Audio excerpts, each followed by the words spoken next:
This is Dog Talk with Michael J. Solar on BLK9 TV. Michael, dog trainer, author, and the owner of Blue Line Canine Dog Training, will bring you the answers you need, making your life with your dog the best it could be. Now, here he is, Michael J. Solar with Dog Talk on BLK9 TV. Hey guys, Michael J. Solar here with Dog Talk and Lynn, my guest host today. And I want to welcome you all to another episode. And we always start off a little bit of gratitude. Thank you all for liking, loving, sharing, and most of all, just being a part of our family as we continue to grow and build Dog Talk and BLK9 TV across our country here. So it's a real honor to have you guys all a part of it and continue to grow. You can always check us out as well on Wednesdays and Stuck in the Truck on BLK9 TV at 8:45 in the morning. So always make sure that you are out there liking, loving, sharing our show. And you can always see all other episodes past on BLK9 TV on YouTube. So you can always check that out or follow on your favorite podcast platform. So without any further ado, let's get started on our topic today. So our topic is going to be the 3 markers that are necessary to train dogs, but more importantly, how it takes place in our lives. So are you ready? I'm ready. All right. Well, in this episode, we are going to be talking about something we discussed a while ago on our episode, the first one you were on. Yeah. And we discussed how marker training takes the human 3 years to actually implement. Yes. So there's 3 markers. There's the terminal, intermediate, and then the correction markers or negative marker, which we learn in operant conditioning. So operant conditioning talks about how you have to have the positive, the neutral, and the negative to create the system, right? Right. So operant conditioning was founded and discovered by Dr. Skinner in Harvard around the 1950s. Mm-hmm. Okay, now Dr. Skinner is a brilliant man. He discovered this stuff. It's easy stuff that you can literally go online and search and research these things. So what a lot of people don't realize is how this is utilized in our lives, right? Yeah. So in our dog training programs, especially our online program, Dog Owner University, we talk about marker training and we talk about how to utilize clickers, treats, touch sticks, all these different tools. Yeah. But we really talk about is how it all works together. And, and this is what we're talking about tonight is a really unique thing is that most people don't realize how important it is on our lives and how often we actually use it. So one of the commands we teach is the dog's name to be a 4-point command. And we've talked about this in many different episodes. Matter of fact, if you ever spend time around me, I literally talk about it all the time. Yeah. And how I accidentally discovered it, you can find out in the 5 Biggest Mistakes, which is one of my first blogs I ever wrote and audios I ever made. 5 Biggest Mistakes puppy owners make. And it's because one time I was in a Target store and some guy said my name. They were like, "Hey, Michael," and I'm like, "I don't know this guy." So I literally just went over to him like, "What do you want?" He's like, "I don't know you." I was like, "Well, you're the one calling me," Yeah. And he's like, "I don't know." And the worst part about it, I was in a police uniform, so he really didn't want to talk to me at the time, right? Obviously, but he also didn't want to leave me because I'm in a police. I was like, "Where does this conversation go?" If I right? walk away, am I in trouble? Yeah, exactly. So it literally turned into like one of those unique scenarios, right? Yeah. So long story short is we're going to get right into it now. Is one of the things that I discovered when I became a father of my son and then that day and all this other stuff is how we start training these things. Yeah. And we don't really talk about it a whole lot. It's very often, but in the first year of our life, from 0 to 1, parents are literally teaching their kids what we call the positive marker. That's when you're actually learning your name to be a positive meaning, right? So the baby's there, you're like, "Hi, Travis, it's Daddy," and you make a big deal. You say the kid's name, your high-pitched voice. It's always something big and energetic. Yeah. "Oh, you did poopies. Hi, Daddy." Yes. It's always this big thing. And everybody that comes in contact with that child from 0 to 1 does the same thing. It's like, why are we doing that, right? Yeah. Now, the funny part about it, that's 12 months. Yeah. From the moment the child is born to the first birthday, that is what's going on. Pumped about the name. It's name and then whatever they did. Right. Name, whatever they did. And it's always high energy, some sort of, "Oh, you want a bottle? Travis, want a bottle?" Yeah. Right? It's always this high-pitched, attractive thing that's energy and bringing it in. And as a human, we're naturally drawn into this. We find out that it's a major positive energy thing. Yeah. Now, with our dog training, we don't do that. No. So we have to be reminded we have to do that with our dogs. Where I teach people the name drill, right? So you drop a treat, call your dog, they come over, they get a biscuit, a pet. Now suddenly we're doing the same thing, but it takes the 30 days for your dog, which took us 12 months. To register. Yeah. Huh. Now from 1 to 2, is our intermediate marker. Now, intermediate is what I like to call in the dog world the good boy, good girls. Okay. Those are forms of encouragement. Without the name. No name. It's encouragement. Yes, you can do it. Good job, right? So as a child, again, another 12 months, right? So it's going to be, hi, Travis, it's Daddy. Yeah. Come on, buddy. You can take your first step. Right. Yeah, that's right. You can go. Crawl. Come on. Crawl to Daddy. And you're giving what? Encouragement. You're building it, which is a neutral. It's a intermediate, essentially. It's something to get you from point A to point B. It's the encouragement points, the energy. It's the build going back into the positive marker. Yeah. So you want to look at that on that line of building it forward, right?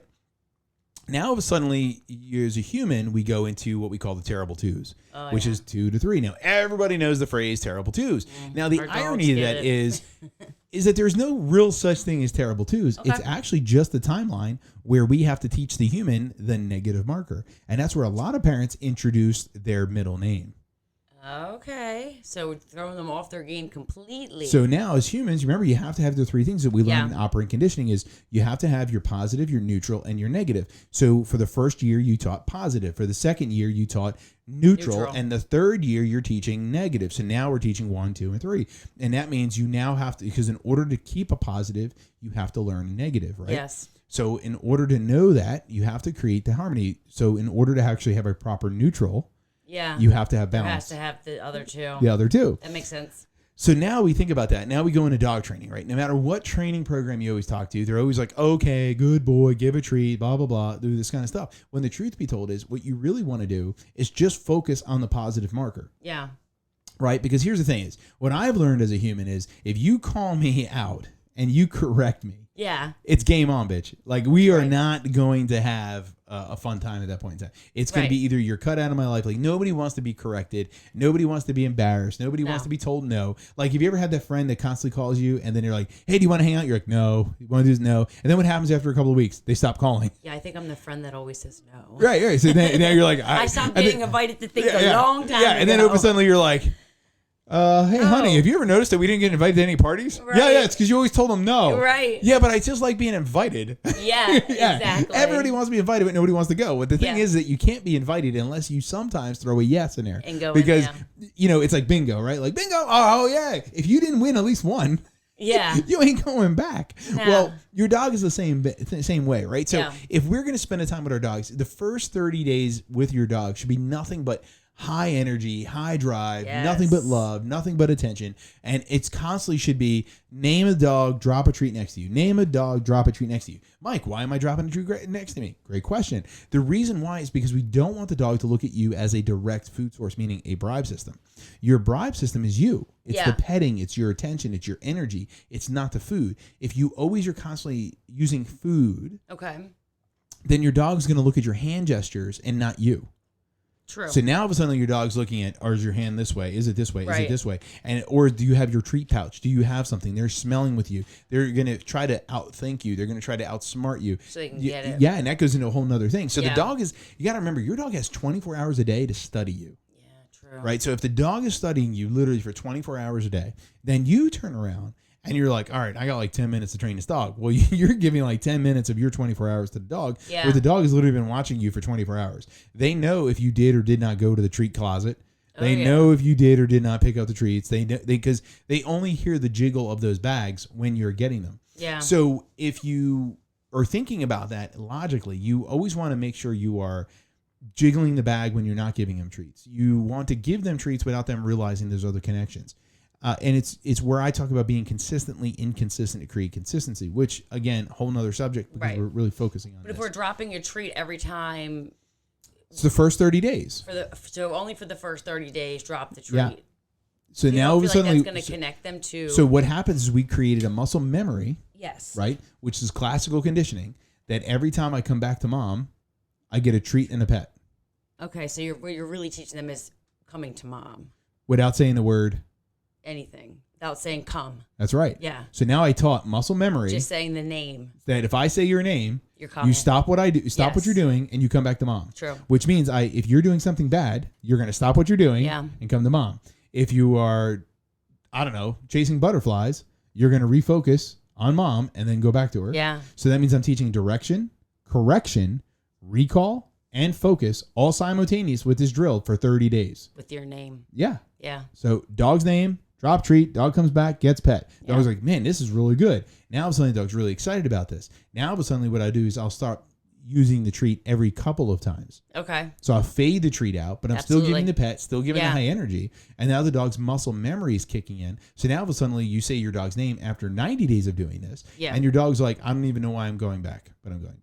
Right. I don't. Yeah. I It's feel just I like have to do this. Just like myself, I have a very common name, Michael. You know, so I also have all the common nicknames, Mikey, Mickey. You know, asshole. Mike. You know, whatever. So we have it all, right? So at the same point in time, I go to public places and I hear that name commonly, and I have to respond. What? Oh, Yeah. And I'm always looking around and trying to see if they're talking to me. It's just the way it works, right? Like if you have a unique name. You know, like my uncle Armando, you're not going to hear that often. So obviously he's not going to hear. Not in Maryland. Yeah, not in Maryland. Yeah, yeah. If you do hear that, but he's definitely going to respond. He to it. is Armando. Yeah, like yeah. So it's one of those ones where it's not going to pop up that often. So for him, it's not going to be as reinforced as somebody like myself. And that's where we come down into our dog training is one of the same unique things. Yeah. So when we're thinking about our terminal markers and we're thinking about the intermediate markers and we're talking about these things, for your dog, we need to spend that 30 days building the value of the name. Yeah. So just like it took us 12 months to do it for a human, it's only going to take us a little bit of time for the dog. True. And don't worry about sit. Don't worry about down. Don't worry about any of those things. Because once you have that name in and your dog's focused, now the dog's focused on you because the dog knows that you are the ultimate value, right? So now that the dog knows that you are the ultimate value, you're the focus, you're the energy, you're everything they're looking for, they are no longer caring about distractions. Because normally what I say is once you see that the dog is paying attention to you, you do it on your front lawn. Yeah. So if now all of a sudden you're out in your front lawn, that's where the police cars, the fire trucks, the garbage trucks, the cars, bicycles, lawn mowers, everything in the world. Yeah. And all the drill you're doing is Fido, drop, Fido, drop, right? And now all of a sudden your dog's like so in tuned into this system, right? That now as the dog gets older, you keep reinforcing it to sit, down, come, place, heel, switch, between, any command that you can think of at that point in time is going to become systematically simple because the dog only knows how to pay attention to you, which means nothing else matters. Right. So that means you properly socialize the dog. You properly got the dog used to everything. You got the dogs to focus on you. You eliminated negative behaviors, and never once did you ever have to say the word no. Exactly. Like my parents never taught me not to rob a bank. Right. They taught me how to get a job. Yeah. And because of that, I never robbed a bank. Well, we know right from wrong. Well, it's not right from wrong because it's what we're taught. True. Right. It's who are we to say what's right and wrong? Right and wrong is a perspective point of view. Yeah. Right. So it's more about our wants. Right. So we want money. We need money to purchase our wants. So you can either A, get a job, or B, rob a bank. Well, according to our society, robbing a bank is not the way of getting the money. Frowned upon. Frowned upon, right? So now all of a sudden you're like, I got to go and get a job. Right. So if your parents taught you to get a job, then you won't rob the bank. Well, it's the same thing as your dog. If your dog's sitting there going, well, if I bark at people and mom yells at me, in positive, negative, it doesn't matter. That means I got rewarded for barking at people. So that means I want to bark at people. Yeah. And it's the same thing that's going to happen and that's in the same thing with humans. Like I said, my parents didn't have to teach me not to rob a bank. They had to teach me how to work.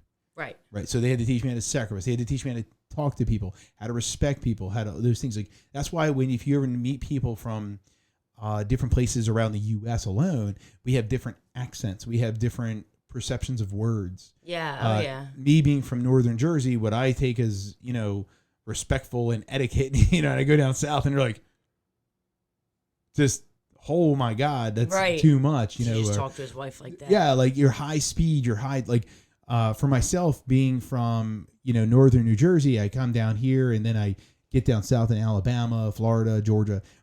People can't take my energy, but where I'm from, it's normal. It's Monday, it's just the way people are. That's what I always tell people. I'm like, you have to lived in the East Coast to understand how people are, how they talk, how the mentality is. I mean, people from California probably think we're the meanest people in the world because we're just very blunt and we're in your face and we're there. So yes, I get what you're saying. Yeah, and it's really, is it one of those things?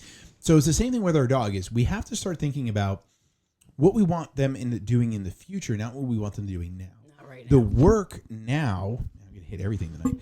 The work now is to make the future easy, right? Make it better. So you know, there's a little thing that I used to live by. It's like I work hard to be lazy is my saying. Yeah. So I work hard now so I can be lazy later. That's right. Right. So if you go out there and you work while you're young and you have the ability before your arthritis and your everything happens, you know, and you're older, you get to relax, watch the television, enjoy the sea-doos, the boats, yes, all that kind of stuff, right. And you get to see it, and all your work pays off. That's right.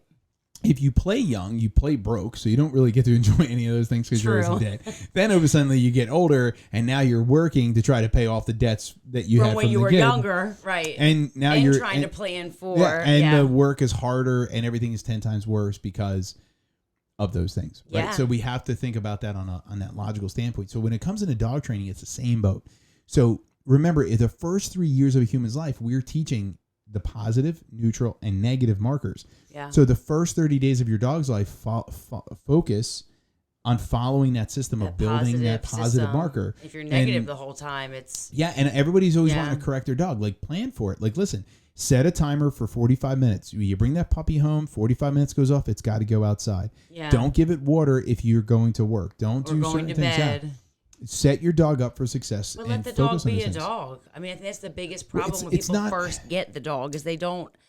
I would disagree with that statement, but I agree with what you're saying. Like, don't let the dog be a dog. No, you have to immediately show the structure that you want, but have baby steps put in place. Like, so if my goal is to have a dog off leash, yes, or better yet, my goal is so my dog will walk with me calmly on a leash, and I don't want him pulling. Okay. So what most people do when they have the puppies, because puppies are so young, they physically can't do anything. Right. They don't leash their dogs. Yes. So everybody I see with puppies, they literally are like, oh, he's so good, he just follows me around. I'm like, sure he does, because he doesn't have a choice, and he's physically incapable of doing anything else. Of making a different decision. Right. Yeah. So once he gets physically capable, the question's going to come down, what's going to happen? Then you put a leash on him. Yeah. When the truth be told is if you would have put it on him in the beginning, and he got used to saying that anytime this leash went this way or that way, I go with it. Right. When the dog gets older and stronger and physically capable of manhandling you, now the dog won't, because the dog only knows how to follow the lead. Oh, sorry. Yeah, just click that one off, right? So instead of the dog following or being restricted by a leash, it's now following a lead. Because the difference between a leash and a lead is the use of it. Yeah. A leash is a restriction tool. A lead is a guidance tool. Right. And it's amazing because a lot of dog owners are constantly like, yeah, can you get me the leash? Restriction. Yeah. And then when you meet the horse person, they say, I had to hook my horse to a lead. Yes. And they guide the horse around the ring. Yeah. It's a conception. It's the same thing. Right. But what they're doing changes the word. Yeah. And when you change that word, you change the whole thing.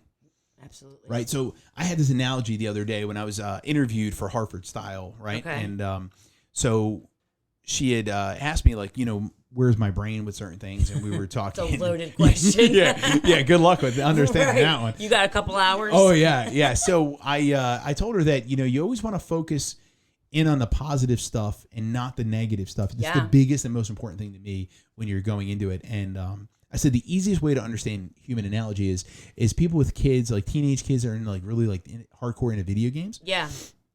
So the analogy I used, and I said to her, I was like, you know, let's just take it, for example, your child is sitting there playing video games. Now, everybody can relate to this one. If you either were the child or you were the parent, right? So you're sitting there, you're playing your video games, right? You're playing your video games, and mom's like, did you do your homework yet? Oh, right after this level. Right. And then it's like 2 hours later, hey, did you do your homework yet?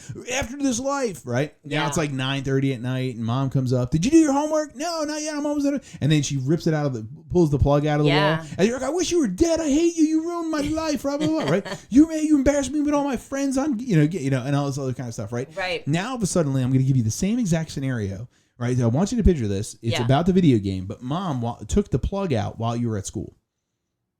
So now, so you come home, the video game system does not work. There's no power plug. You have no idea why. For it to work. Yeah. No, you can. Well, obviously, the power plug's not there. I mean, the kid's smart enough to get on the internet and play Call of Duty. He probably knows that the power plug's not there, right? So obviously, the power plug's, Mom, where's the power plug? Well, if you do your homework, I'll give it back. Homework's done. Yeah. Kid gets power back. He plays his video game till he goes to bed. No, not one time in this scenario will that kid wish his mom to be dead. No, there was no negative to it, really. Nothing. Yeah. But mom did the same thing. Yeah. In both stories, mom's action was removing the power plug. Just at different times. And that means it had different points. So even though her action was identical, different things were going on at the different times she did it. It's the same thing as boiling water, right? So Bruce Lee says it best, is be water. Water is one of the only things on this planet that can give life and take life, right? Yeah. So it's all about the pressure put into it. So if I wait for the pressure to be boiling up and toppling over, I'm now in a fight. Absolutely. Which means the action taken will create a reaction of negativity. Right. But if I'm before the water is boiling and I remove said plug, right, and I'm teaching what I want is just do your homework, then play video games. That's the habit I'm trying to build, which means if I teach that habit first, once it becomes ingrained, the plug never has to be removed. But if it's always removed in a negative context, when he's wishing his mom dead, he's already playing the video games, he's always going to wish mom dead, and he's always going to come home and play the video games, and the fight is going to continue because we will repeat what makes us feel good. And according to this story, what made the child feel good was playing the video games, not caring about his mom's life and anything in the scenario. Right. So he just wants to play the video games, not doing homework. But if the child knows that step one of doing homework leads to unlimited video games, they will do step one. Yeah. I mean, everybody wants the positive at the end of the road. That's right. Yeah. So what changed a negative to a positive was timing. Yes. That's it. Mom didn't come in 3 hours after she asked something. She's mad. He's mad that he's got to get off. So if mom knows that the event took place and the way to guide the event was being preemptive. Yeah. Which means I'm going to teach you the physical habit of coming home and doing your homework first. And then you'll have all this time to do it. Play your video games, right? So now because of that, no big deal. Works. No problem. No issue, no drama. So if I teach my dog to pay attention to me on their name in the front lawn, they're obviously going to pay attention to me in the backyard where there's no distractions. Mm-hmm. So if I put the work in the front yard as a puppy and I only focus on the name drill, sit down, come stay happens easy. Oh, yeah. Because once the dog learns how to get the reward, which is AKA the video games, right, or in other scenarios, the treats, they'll repeat any behavior I want to get me what I want. Same as the child wanted to play video games, so the child did the homework. Done. Yeah. That makes sense. See how weird that is? So a timing of an event changes a negative to a positive. Yeah. The action was the same. 3 hours different. It does. It's really reading a room. It's a scenario. It's not just, So so understanding how my brain works is that simple. It's simply just saying, don't take the obvious for obvious. Yeah. Because most people say, you don't take that crap from your kid, blah, blah, blah. And they'll knock the kid. They'll tell him, oh, you know, it'll get better. You just have to sit down and talk to him. No, you have to change your timing. Boiling water creates unnecessary things, right? So here's a funny thing to think about. And I love using boiling water as my analogy because everybody can sort of have some level of experience with boiling water. You ever fill up like a pot and you put half the pot's full of water, which means technically there's no way this water should spill off because it's only halfway full. But once the water starts boiling, for some odd reason, all the water starts spilling out over the side. Yes. How does it? Wait a minute. That doesn't make sense because there's only half the amount. That means less water because it's now spilling out of the sides. Yes. It means less water is still popping over this. And that's because of anxiety, anger, aggression. And if you think about it, what is the easiest way to understand anxiety, anger, and aggression? Heat. Yeah. Heat, red. Boiling red, right? You've seen how it's comboed. So that means if I don't want those things to happen, I can put a lid on it. Yeah. I can control it. You see what I mean? Yes. And then if I do have hot boiling water and I need to control it, I need to lower the temperature. So if I have a dog that it's already in that zone, the first thing I want to do is calm the dog down before I ever communicate to the dog. You won't get through. Which means if the dog is already reacting to another dog, if the dog is already doing something, and I've already taught the dog the name drill, I'm not going to use the name drill. I'm going to bring the dog away from the thing causing the anxiety. Then when the dog's temperature starts to drop down, bam, hit him with the name drill. Now the dog's refocused on me. Because if you hit him with the name drill in the middle of it, they're not even going to pay attention to you. And I lose it. Yeah, absolutely. And which we talked about in the last one. I ignored that when I was going crazy, and they didn't do anything. That's now I can just keep ignoring it. Yeah. Yeah. So you see how it's all coming in that nice big full circle of events, right? Oh, yeah. So that's our big topic of tonight's episode. What do you think? What do you think about tonight's episode? I think that I learned some things, actually. Good. Your brain is unique and not everybody thinks like you, but I get it. It makes sense. Are you sure? Yeah. It's a lot though. If you think about it.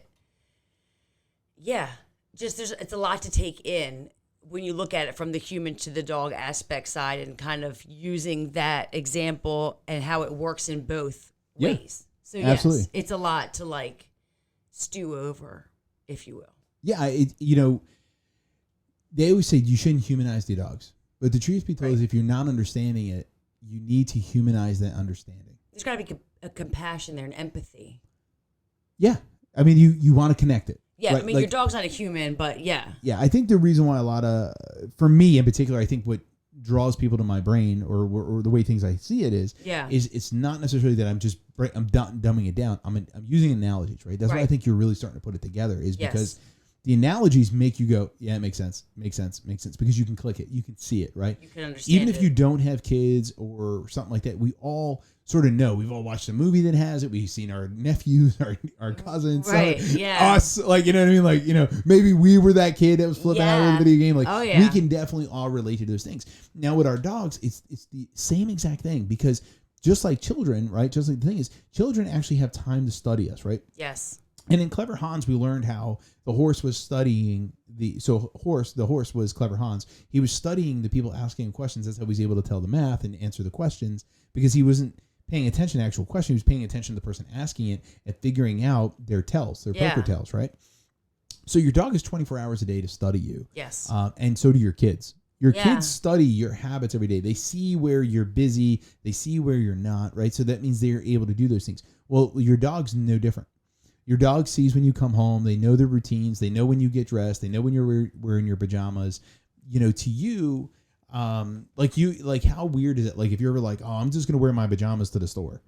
And everyone's like, you're crazy, right? Well, your dog's like, oh, that's abnormal. Wait. That's no. Right. And they'll literally flip out because you changed a routine to that level that's unacceptable in their minds, right? So they'll flip out over that because to them, you created an unpredictability. Yes. So that phrase that I used earlier, being consistently inconsistent to create consistency, is what we're talking about here. Yeah. Is what you want to do is keep your dog constantly thinking on their toes. That's why we always say go to the name drill, and that name drill is what you want to have consistent.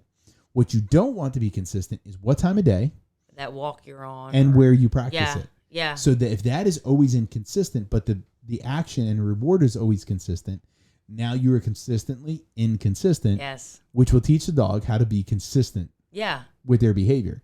Right. No like matter if you what. say sit, they're going to sit and then give you a paw because they know that's what you're going to ask. That's the routine. Next. Yeah. That's why we want to change the routine. Yeah. And I always I tell people that you should use index cards to change those up because we as humans are typically lazy.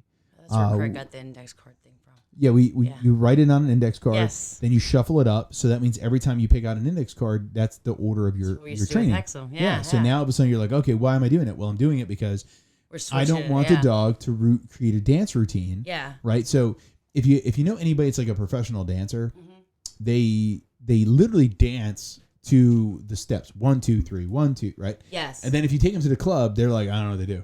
And then they literally do a dance routine to a song that I'm not a club dancer, but I can dance on stage. Yeah, like they're professional dancers, but if they, and that's the irony of it, right? So they're a professional dancer, and then all of a sudden, like the only way they can dance is if that song that they professionally dance to comes on. And then they're like, oh, I know the song, boom, boom, boom, boom, boom, and they do it. But outside of that, they're like, I don't know what to do. I have no idea. Right. But then if you go to the club and you see this I don't know, anybody just dancing, I get you, they're not professional dancers, they're just random. And that's the same thing with dogs versus sport dogs versus house dogs. You want to teach the routines, but you want to be inconsistent enough so the dog understands, gets the control. Yeah. And it gives the consistency. Consistency in the areas where you want the control. Yep. Yeah. Yes. Exactly. Yeah.